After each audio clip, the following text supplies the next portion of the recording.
সবাই কেমন আছেন? তো আমার একটা নতুন ভিডিওতে আপনাদের স্বাগতম।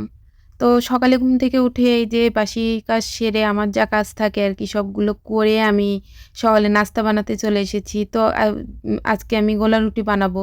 এর জন্য আমি গোলা রুটির জন্য আমি এই যে ময়দাটা করে নিয়েছি। ময়দার মধ্যে আজকে একটু পেঁয়াজ আর কাঁচামরিচ দিয়েছি আর লবণ আর সামান্য একটু চিনি দিয়ে গোলাটা আমি তৈরি করে নিয়েছি।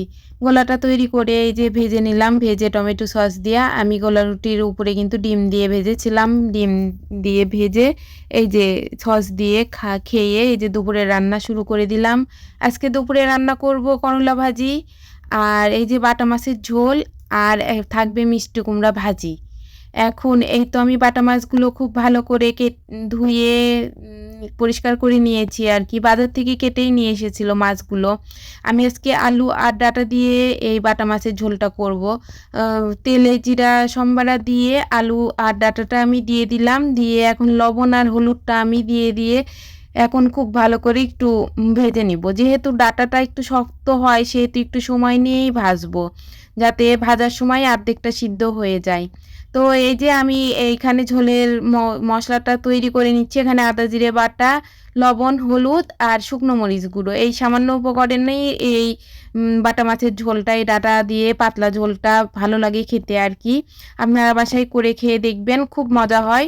তো এই তো আলু আর ডাঁটাটা আমি খুব ভালো করে ভেজে নিয়েছি। নেবার পরে এই যে মশলাটা দিয়ে দিলাম। মশলাটা দিয়েও খুব ভালোভাবে আমি কষিয়ে নিব। আমার ঝালের গুঁড়োগুলো কেন জানি দলা বেঁধে যাচ্ছে, এখন বর্ষার কারণে হয়তো। এখন আপনাদেরও ওইরকম হয় নাকি জানি না। তো আমার বর্ষা আসলে এইরকমই হয়।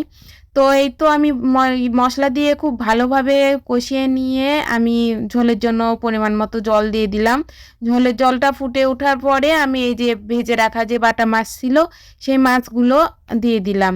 দিয়ে আমি ভাবলাম এইদিকে আজকে ভীষণ গরম পড়েছে, তো ভাবলাম যে একটু ফ্রিজে যেহেতু টক দই আছে আমি একটু এই যে দইয়ের একটু ঘোল বা লাচ্ছি যে যাই বলেন এটা তৈরি করে নিয়ে খাই।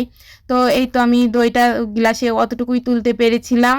পেরে এই যে আমি একটু লবণ দিয়ে আর এই যে চিনির বদলে আমি এই যে জিরো সুগার যে এটা দিয়ে একটু গুলিয়ে নিয়ে খেয়ে নিব। নিয়ে এইদিকে তো আমার ঝোলটা ফুটে গেছে, মোটামুটি ঝোলটা হয়ে গেছে। এখন আমি ঝোলটা নামিয়ে নিব। ঝোলটা নামিয়ে নিয়ে আমি মিষ্টি কুমড়ার যে ভাজিটা করব সেটা ভাজি করে নিব, তাহলে আমার আজকে রান্না কমপ্লিট। তো এই তো আমি মিষ্টি কুমড়াটা কাঁচামরিচ দিয়ে আর কালো জিরা সম্বারা দিয়ে তেলে বসিয়ে দিয়েছি। এই ছিল আজকে আমার রান্নাবাড়ি।